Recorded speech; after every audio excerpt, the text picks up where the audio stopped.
ప్రార్థన చేసుకుందామండి. అందరం కూడా కళ్ళు మూసుకొని దేవుని యొక్క వాక్యం కోసం ప్రార్థన చేసుకుని దేవుని యొక్క వాక్యంలోకి వెళ్దాం. పరిశుద్ధుడా, ప్రేమ కలిగిన తండ్రి, మహోన్నతుడైన మా దేవా, మీకు వందనాలు చెల్లిస్తూ ఉన్నాం. అయ్యా, ఈ మొదటి వారంలో నీ పాదాల దగ్గరికి రావడానికి మీరు చూపిన కృపను బట్టి వందనాలు.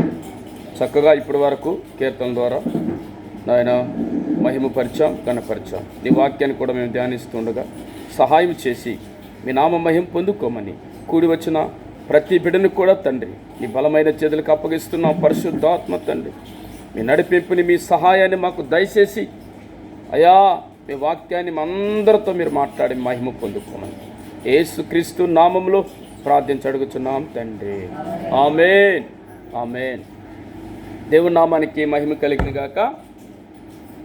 కూడి వచ్చిన మీ అందరికి కూడా వందనాలు తెలియజేస్తున్నాం. దేవుని యొక్క వాక్యంలోకి వెళ్దామండి. కొన్ని మాటలను మనం చదువుకొని మనం ఆరాధనలోకి వెళ్ళబోతున్నాం. ప్రతి ఒక్కరికి కూడా మా హృదయపూర్వకమైన వందనాలు తెలియజేస్తున్నానండి. మలాకీ గ్రంథం 3వ అధ్యాయము 6వ వచనాన్ని మనం చదువుకుందాం. మలాకీ గ్రంథం 3వ అధ్యాయము 6వ వచనాన్ని చదువుకుందాం. యెహోవానైన నేను మార్పు లేనివాడును కనుక యాకోబు సంతతి వారైన మీరు లయము కాలేదు. దేవుని నామానికి మహిమ కలిగిన గాక. ఈరోజు దేవుడు ఏమై ఉన్నాడు అన్న లేఖనాన్ని మనం ధ్యానించుకోబోతున్నాం. యెహోవానైన నేను మార్పు లేనివాడును. ఆయన మార్పు లేనివాడు. ఆయన వాక్యము నిన్న నేడు ఏకరీతిగా ఉన్నదంట. ఆ వాక్యములో ఎటువంటి మార్పు లేదు. ఈరోజు మనుషులు మారిపోవచ్చు, మనుషుల లక్షణాలు మారిపోవచ్చు, ఎటువంటి వారైనా మారిపోవచ్చు.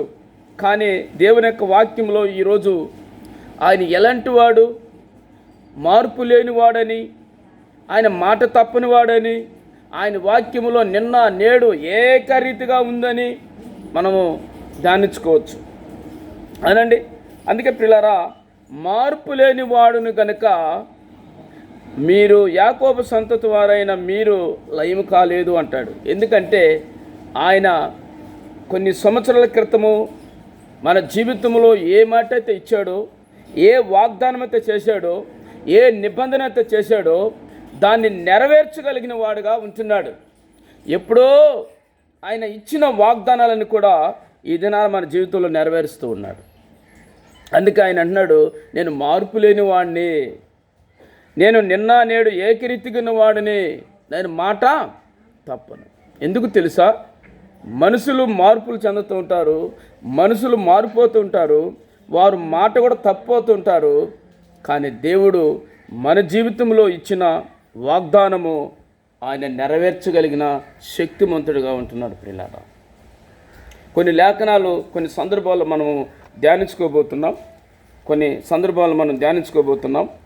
చూడండి, ఆదికాండము 26వ అధ్యాయంలో 4వ వచనాన్ని మనము పరిశీలించుకున్నట్లయితే ఇక్కడ 26:4వ వచనం,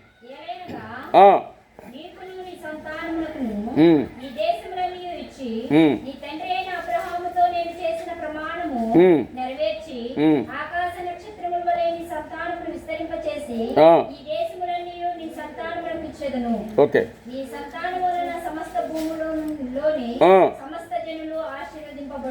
ఆమేన్.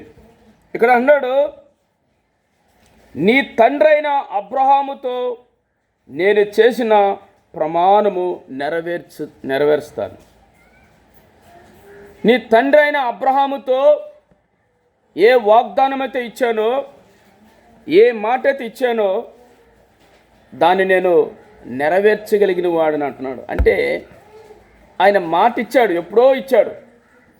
అబ్రహాముకి వాగ్దానం ఇచ్చిన వాడు, అబ్రహాము నుండి ఆ వాగ్దానము పిల్లల పిల్లల పిల్లల వంశావళి నుండి వస్తుంది. అంటే ఆయన మార్పు లేనివాడు కదా. ఏ ఏ ఏ రోజు ఇచ్చాడు వాగ్దానము, దాన్ని నెరవేర్చేవాడుగా ఉంటున్నాడు. అయితే ఈ ఆదివారము ఈ ఉదయకాల సమయంలో మనం చక్కగా దేవుని యొక్క వాక్యంలో నుంచి కొన్ని విషయాలు మనం ధ్యానించుకోబోతున్నాం. జాగ్రత్తగా వింటే అర్థమవుతుంది కనుక దయచేసి ఎన్ని కూడా మనం పరిశీలించుకోవాలి. ఆయన ఎవరు మన జీవితంలో అంటే, ఆయన ఎప్పుడైతే మన జీవితంలో వాగ్దానం ఇచ్చాడో దాన్ని నెరవేర్చగలిగిన వాడు. అంటే ఆయన మార్పు లేనివాడు కదా. ఎప్పుడైతే ఏదైతే మన జీవితంలో చేస్తూ వచ్చాడో దాన్ని నెరవేర్చగలిగిన వాడుగా ఉంటున్నాడు అనండి. నిజంగా పిల్లారా, అబ్రహాం జీవితంలో ఏ వాగ్దానం అయితే ఇచ్చాడో, నేను నిశ్చయంగా నిన్ను ఆశీర్వదిస్తానన్న దేవుడు ఈరోజు ఇస్సాకు దగ్గరతో వచ్చేసరికి అంటున్నాడు, అబ్రహాముతో చెప్పిన వాగ్దానము, అబ్రహాంతో చేసిన నిబంధనని నేను నెరవేరుస్తాను. అంటే మార్పు లేదు, నేను మాట తప్పను. ఎందుకంటే నేను ఏదైతే చేశానో దాన్ని నీ జీవితంలో చేస్తాను. అంటే ఆయన మన జీవితంలో నెరవేర్చేవాడుగా ఉన్నాడు. ఏదైతే ఏ మాట అయితే నీ జీవితంలో చెప్పాడు, యాకోబుతో అంటాడు, నీ జీవితంలో నేను ఇచ్చిన మాటను నెరవేర్చే వరకు నేను నిన్ను ఎడవను అన్నాడు. నిన్ను ఎడవను ఎడబాయను అన్నాడు. ఎందుకు తెలుసా? నేను ఏ మాట అయితే నీతో చేశానో, ఏ వాగ్దానం అయితే నీ జీవితంలో చేశానో అది నెరవేర్చే వరకు నిన్ను ఎడవను అన్నాడు అనండి. మనందరి జీవితాల్లో కూడా ఈరోజు దేవుడు నిజంగా ఆయన మార్పు లేనివాడు కదా. ఇశ్రాయేలు ప్రజల జీవితంలో మనం పరిశీలించుకున్నట్లయితే ఐగుప్తు దేశంలో బానిసత్వంలో ఉన్నారు ఇశ్రాయేలు ప్రజలు. దేవుడు ఒక నిబంధన చేశాడు. ఎందుకు ఏం చేశాడంటే, నేను ఐగుప్తుల నుంచి బానిసత్వంలో నుంచి విడిపిస్తానని ఎప్పుడో నిబంధన చేశాడు వారితో. అబ్రహాం దేవుడు, యాకోబు దేవుడు.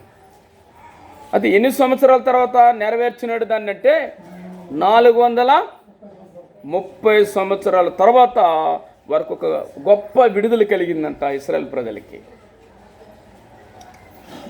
గొప్ప విడుదల కలిగింది.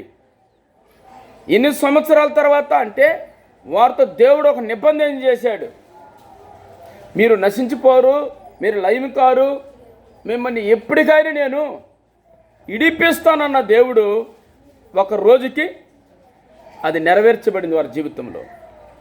అవునండి. చాలామంది కూడా ఈ రోజుల్లో నిరాశపడుతూ ఉంటారు. అయ్యో దేవుడు మా జీవితంలో ఎప్పుడు చేస్తాడు, ఆయన నమ్ముకున్న చాలా కాలం అయిపోయింది, నా జీవితంలో ఈ వాగ్దానాన్ని ఎప్పుడు నెరవేరుస్తాడు, ఈ మాటలు ఎప్పుడు నెరవేర్చబడతాయి, అవునండి, ఎప్పుడు మా జీవితాలు బాగుపడతాయి, ఎప్పుడు మా జీవితాలు స్థిరపడతాయి, ఎప్పుడు మా జీవితాలు మంచిగా ఉంటాయి అని చాలామంది నిరాశపడుతూ ఉంటారు. మా బ్రతుకు ఇంతేనా, మా కుటుంబాలు ఇంతేనా, మారవా, మా బ్రతుకులు మారవా, మా జీవితాలు బాగుపడవా, మేము నమ్ముకొని చాలా కాలం అయిపోయింది, మేము రక్షించబడ్డాం, బాప్తీసం తీసుకున్నాం, అయినా మా జీవితాల్లో దేవుడు కార్యాలు చేయలేదే అంటుంటారు. అయితే 430 సంవత్సరాల తర్వాత 430 సంవత్సరాల తర్వాత దేవుడు వారి జీవితంలో ఏదైతే నిబంధన చేశాడో, ఏదైతే వాగ్దానం చేశాడో దాన్ని నెరవేర్చగలిగిన సమర్థుడు. 430 సంవత్సరాల తర్వాత వరకు గొప్ప విడుదల కలిగింది. ఆమేన్. గొప్ప విడుదల కలిగింది. వాస్తవంగా అండి, వాళ్ళు నిరాశలో ఉండున్నారు. అయ్యో ఎప్పుడు మా దేవుడు విడిపిస్తాడు అని సందేహంలో ఉన్నారు. నిరాశలో, ఇబ్బందుల్లో, శోధనలో, కష్టాల్లో, ఆ బానిసత్వంలో ఎన్నో ఇబ్బందులు పడుతున్నారు. రోజు వాళ్ళు ఎన్నో ఇబ్బందులు పడుతున్నారు. కానీ ఒక రోజుకి ఆ వాగ్దానము, ఆ మాట వారి జీవితంలో నెరవేర్చే లెవెల్కి అబ్బా వాళ్ళకి ఎక్కడ లేని ఆనందము, సంతోషం వచ్చింది. ఓ మా దేవుడు ఉన్నాడు, మా దేవుడు ఉన్నాడు. మమ్మల్ని విడిచిపెడానని అనుకున్నాను, మమ్మల్ని వదిలిపెడానని అనుకున్నాను మా దేవుడు అనండి. కొన్ని సమయాల్లో మనం అనుకుంటుంటాం, అయ్యో మేము చేస్తున్న ప్రార్థన ఏమైపోతున్నది, మేము నమ్ముకున్న దేవుడు మమ్మల్ని వదిలిపెట్టేశాడా, మమ్మల్ని విడిచిపెట్టేనాడా, లేకపోతే మమ్మల్ని దేవుడు మర్చిపోయినాడా, అసలు జ్ఞాపకమే లేదు మేమంటే దేవుడికి. ఎన్నోసార్లు మనం అంటుంటాం. నిజమేంటి, కొన్ని సందర్భాల్లో ఈ మాటలు మన జీవితంలో వస్తూనే ఉంటాయి. మమ్మల్ని వదిలిపెట్టేనాడు దేవుడు అనుకుంటాం, కానీ దేవుడు మనల్ని ఎప్పుడూ విడిచిపెట్టడు. దేవుడు మనం మర్చిపోడు. మనుషులు మర్చిపోతారు, కానీ మన జీవితంలో మనుషులు వాగ్దానాలు ఇస్తుంటారు, నేనున్నాను నీతో అంటారు, కానీ చివరి వరకు ఏ మనుషుడు మనతో ఉండడు. కానీ వాగ్దానం చేసిన వాడు నమ్మదగినవాడు. హల్లెలూయా. వాగ్దానం చేసిన వాడు నెరవేర్చే వరకు నా జీవితంలో విడిచిపెట్టడు. మార్పు లేనివాడు, మాట తప్పని దేవుడు మన దేవుడు, మనం ఆరాధిస్తున్న దేవుడు, మనం పూజిస్తున్న దేవుడు, మనం ప్రార్థన చేస్తున్న దేవుడు. ఆయన నమ్మదగిన వాడు, మాట తప్పని వాడు.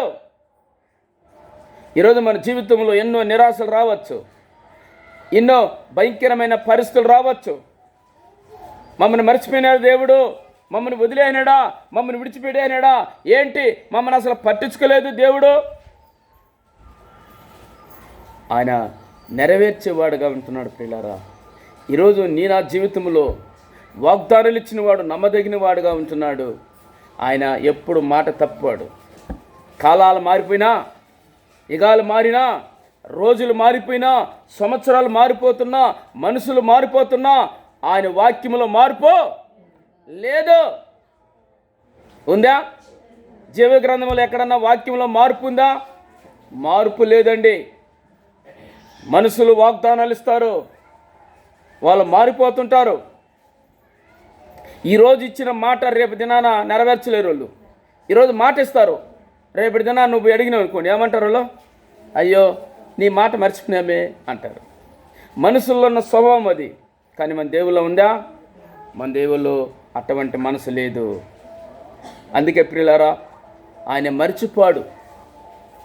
430 సంవత్సరాల తర్వాత ఇశ్రాయేలు ప్రజల జీవితాల్లో గొప్ప వాగ్దానం చేసి ఆ నిబంధనని మర్చిపోలేదంట. జ్ఞాపకం చేసుకొని ఇశ్రాయేలు ప్రజలకి గొప్ప విడుదల కలిగజేశాడు. గొప్ప విడుదల కలిగజేశాడు. గొప్ప విడుదల కలిగజేశాడు. ఎందుకు తెలుసా? ఆయన మార్పు లేనివాడు గనుక. అయ్యో నా ప్రజలు పలానా బానిసత్వంలో ఉన్నారు, వారికి నేను మాట ఇచ్చాను, ఆ మాటని నెరవేర్చకపోతే నేను దేవుని కాదు. మనుషులు మాటలు చెప్తారు, ఆ మనుషుల మాటలు అలాగనే ఉంటాయి, కానీ దేవుడు మాట ఇస్తే అది ప్రాణం పోయినా కూడా ఆ మాట నీ జీవితంలో నెరవేరుస్తాడు. హల్లెలూయా. మనం దాటియచ్చు మాటలు ఇచ్చి, అది నెరవేర్చబడలేకపోతున్నానయ్యా, ఆ మాట ఇచ్చాను కానీ నేను చేయలేకపోతున్నాను, ఆ మాట ఇచ్చాను కానీ నేను చేయలేకపోతున్నాను. వాస్తవమే, దేవుడు ఇచ్చాడంటే దాన్ని మన జీవితంలో నెరవేర్చే వరకు మనల్ని ఎప్పుడూ విడిచిపెట్టడు. ఎందుకు తెలుసా? ఆయన మన జీవితంలో నెరవేర్చేవాడుగా ఉన్నాడు, మార్పు లేనివాడుగా ఉన్నాడు. ఒకవేళ ఆయన మాట విచ్చి నెరవేర్చకపోతే మనము మార్పు లేనివారుగా మనం గ్రహించలేము. ఎందుకంటే మన జీవితంలో ఆ వాక్యంలో మార్పు వచ్చిందనుకోండి, వాక్యమే దేవుడు, దేవుడే వాక్యమే ఉన్నాడు. దేవుని యొక్క వాక్యం ఉంది, వాక్యమే దేవుడే ఉన్నాడు. ఆ వాక్యములో మార్పు లేదు. ఈరోజు అప్పుడు ఎలా ఉందో అదే మాట ఈరోజు కూడా మన జీవితంలో నెరవేర్చబడుతుంది. ఆయన మారిపోతే ఇంకా మనం ఆయన నమ్మలేం. ఆయన మారిపోతే ఆయన ఎందుకు మనకి విశ్వాసము ఉండదు. అందుకే ఆయన మార్పు లేనివాడు అంటున్నాడు.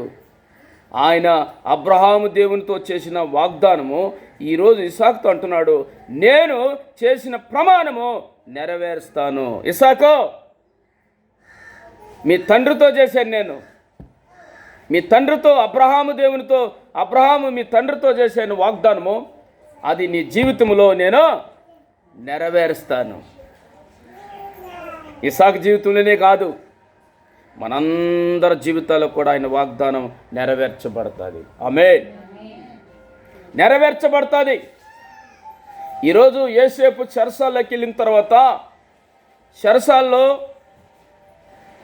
ఆ కళల భావం చెప్పి అనండి కొంతమందిని విడిపించాడు. ఇద్దరితో మాట్లాడాడు. అయ్యా, మిమ్మల్ని దేవుడు విడిపించబోతున్నాడు, నాకు ఒక కళ వచ్చిందన్నప్పుడు అనండి 41వ ఆదికాండంలో కనబడుతుంది. ఆ మనుషులతో అంటే ఆ మనిషి అంటాడు, నేను తప్పకుండా వెళ్ళిన తర్వాత సరసాల నుంచి నిన్ను నేను జ్ఞాపకం చేసుకుంటాను అన్నాడు యోసేపుని. యోసేపు అన్నాడు, అయ్యా నువ్వు నన్ను జ్ఞాపకం చేసుకో, నిన్ను నేను విడిపిస్తున్నాడు దేవుడు, నువ్వు వెళ్ళిన తర్వాత నన్ను తప్పకుండా జ్ఞాపకం చేసుకుంటావంటే ఆ మనుషుడు అన్నాడు. వెళ్ళిన తర్వాత యోసేపుని మర్చిపోయినాడంట. యోసేపుని మర్చిపోయాడంట. ఎందుకని? ఒక మనుషుడు అవసరాన్ని పొందుకొని మర్చిపోవచ్చు, కానీ మన దేవుడు మర్చిపోడు. హల్లెలూయా. మన దేవుడు మర్చిపోడు. ఎందుకు తెలుసా? ఆయన గొప్ప దేవుడు. అనండి చూడండి, ఆదికాండము 40 అధ్యాయము 22-23 వచ్చిన చదువుదాం. మరియు నా కలలో నిన్ను చూడగా 22-23 40 అధ్యాయం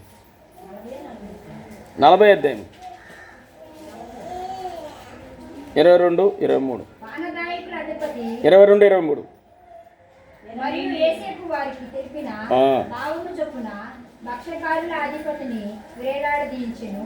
అయితే పానదాయకుల అధిపతి యోసేపును జ్ఞాపకం చేసుకొనక అతని మర్చిపోయాడు. చాలు,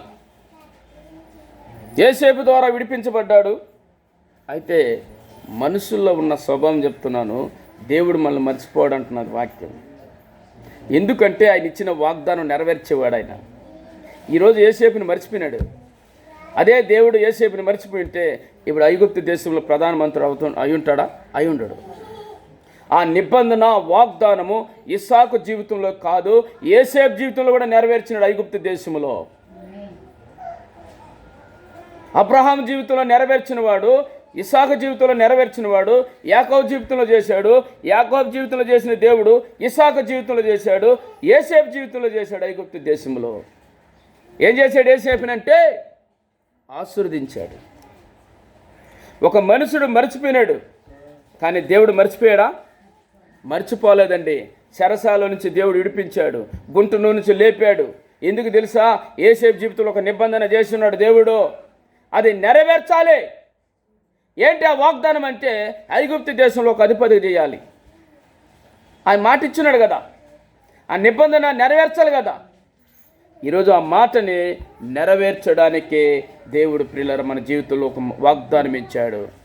వాగ్దానం చేసిన వాడు నమ్మదగిన వాడు. వాగ్దానాలు ఇచ్చి నెరవేర్చి మనల్ని నిలబెట్టి మన శక్తిమంతులుగా మనమున్న స్థలంలో ఆశీర్వాదకరంగా చేయగలిగిన శక్తిమంతుడు. ఆమేన్. మన దేవుడు కనుక ఈ ఆదివారము ఉదయకాల సమయంలో మనం ధ్యానించుకుంటున్న అంశం ఏంటంటే, దేవుడు ఇచ్చిన వాగ్దానాలను నెరవేర్చేవాడు, ఆయన మర్చిపోని దేవుడు. ఇస్సాకు జీవితంలో చేసిన వాగ్దానం యాకోబులో చేశాడు. యాకోబులో చేసిన వాగ్దానము యోసేపు దగ్గరికి వెళ్ళింది. హల్లెలూయా. ఈరోజు వాళ్ళ జీవితంలో, భక్తుల జీవితంలో చేసిన వాగ్దానము మన జీవితంలో కూడా దేవుడు తప్పకుండా నెరవేరుస్తాడు. ఏం చేస్తాడు? నెరవేరుస్తాడు. నెరవేర్చినప్పుడు ఆ వాక్యాన్ని మనము నమ్మాలి. ఏ వాక్యాన్ని? దేవుని యొక్క వాగ్దాన్ని ఏం చేయాలి? మనం నమ్మాలి. ఓహో, ఈ వాక్యంలో మార్పు లేదు. మనం మారిపోతుంటాం, మన మాటలు మారిపోతాయి, మన క్రియలు మారిపోతాయి, మన ప్రవర్తనలు మారిపోతాయి. కానీ దేవుడు మారతాడా అంటే ఆయన మారడు. ఆయన వాక్యంలో ఏమైనా మార్పు ఉందా? ఆ రోజు వాగ్దానం ఇచ్చాడు, ఆ వాగ్దానాన్ని ఈరోజు ఏమైనా మార్చాడంటే మార్చలేదు. నీ జీవితంలో ఏదైతే చెప్పాడో, నేను ఎడవనన్న దేవుడు ఈ రోజుకి నేను చేయబట్టుకున్నాడు. ఆమేన్. ఆ రోజు నిన్ను ఆశీర్వదిస్తానన్న దేవుడు ఈ రోజు కూడా నిన్ను ఆశీర్వదిస్తాడు. అది మారలేదు కదా వాగ్దానం, మారిందా? అప్పుడు ఏం చెప్పాడు? నేను మరవనన్న దేవుడు ఈ రోజు కూడా మరవడు. ఆయన మర్చిపోనివాడు, వాగ్దానాలు నెరవేర్చేవాడు. అయితే ఆ మాటని మనం ఏం చేయాలంట? నమ్మాలి. వాక్యము మార్పు లేనిదని మనం నమ్మాలి. యెరెమీయా గ్రంథం 1వ అధ్యాయము 12వ వచనం చదువుదాం. యెరెమీయా గ్రంథం 1వ అధ్యాయము 12వ వచనంలో దేవుని యొక్క వాక్యాన్ని చూసుకుందామండి. ఆయన మార్పు లేనివాడు. చూద్దాం. యెరెమీయా గ్రంథం 1వ 12వ వచనం. యెహోవా నీవు బాగుగా కనిపెట్టితివి. నేను చేసిన వాక్యమును నెరవేర్చుటకు నేను ఆతురపడుచున్నానని. ఆమేన్. మరొకసారి చదవండి. ఏమన్నాడు అక్కడ? యెహోవా నువ్వు బాగుగా కనిపెట్టితివి. నేను చేసిన వాక్యమును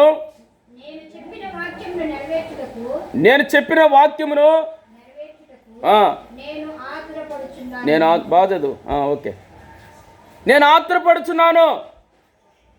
దేవుడు చెప్పిన వాక్యాన్ని నెరవేర్చడానికి, వాగ్దానం అంటే వాక్యమే. ఈ వాక్యమే దేవుడు. ఆ వాగ్దానము ఆయన చెప్పింది నెరవేర్చడానికి దేవుడు మన పక్షమని ఎలా ఉన్నాడంట? ఆత్రపడుచున్నాను అంటున్నాడు. ఆమేన్. అంత తృష్ణ కలిగి ఉన్నానయ్యా నీ పట్ల ఆ వాక్యం నెరవేర్చడానికి. ఆ వాక్యం నెరవేర్చడానికి నీ పక్షమనే నేను ఉన్నానంటున్నాడు దేవుడు. అయితే మనం ఆ వాక్యాన్ని నమ్ముతున్నామా? ఆ వాక్యం మీద మనకు నమ్మకం ఉందా? ఆ వాగ్దానాల మీద మనకు నమ్మకం ఉందా? తృష్ణ ఉందా? అదండి. ఆ వాక్యాన్ని మనము నమ్మినప్పుడు ఆ వాగ్దానం మన జీవితంలో నెరవేర్చబడుతుంది. వాస్తవంగా ఆయన అంటున్నాడు, ఆ వాక్యము నెరవేర్చడానికి నేను ఆత్రపడుచున్నాను. అంటే నేను తొందరపడుచున్నానయ్యా, త్వరగా నీ జీవితంలో నెరవేర్చబడుతుంది. దేవుడు అంటున్నాడు, మార్తా నువ్వు నమ్మితే మహిమను చూస్తావన్నాడు. ఆమేన్. మనం ఏం చేయాలంట? ఆ వాక్యము దేవుడు నెరవేర్చడానికి ఆత్రపడుతున్నాడు, తొందరపడుతున్నాడు. అయితే మనం ఏం చేయాలంట? ఆ వాక్యాన్ని నమ్మాలి. నమ్మితే ఆ వాక్యం నీ జీవితంలో నెరవేర్చబడుతుంది. ఆ వాగ్దానం నీ జీవితంలో నెరవేర్చబడుతుంది. వాగ్దానం అయితే చేశాడు దేవుడు. ఆ వాగ్దానం మన జీవితంలో నెరవేర్చబడాలంటే మనం ఏం చేయాలంట? నమ్మాలి. నమ్మదామా? ఈరోజు అబ్రహాంతో చేసిన దేవుడిని వాగ్దానాన్ని నమ్మాడు అబ్రహాం. ఇస్సాకు దేవుణ్ణి నమ్మాడు. వాళ్ళు నమ్మిన తర్వాత వారి జీవితంలో వాగ్దానం నెరవేర్చబడింది. పిల్లరా, అబ్రహాం ఎలా నమ్మాడు తెలుసా? ఆయన వాగ్దానం చేసిన వాడు నా జీవితంలో చేయడానికి ఆయన సమర్థుడు, శక్తి కలిగిన వాడు. ఆ వాగ్దానం నా జీవితంలో చేస్తాడు అని ఆ వాగ్దానాన్ని, ఆ వాక్యాన్ని అబ్రహాం ఏం చేశాడంట? నమ్మాడంట. మన జీవితంలో నమ్మితే ఆ వాగ్దానం తప్పకుండా ఆయన నెరవేర్చడానికి తొందరపడుతున్న దేవుడిగా ఉన్నాడు.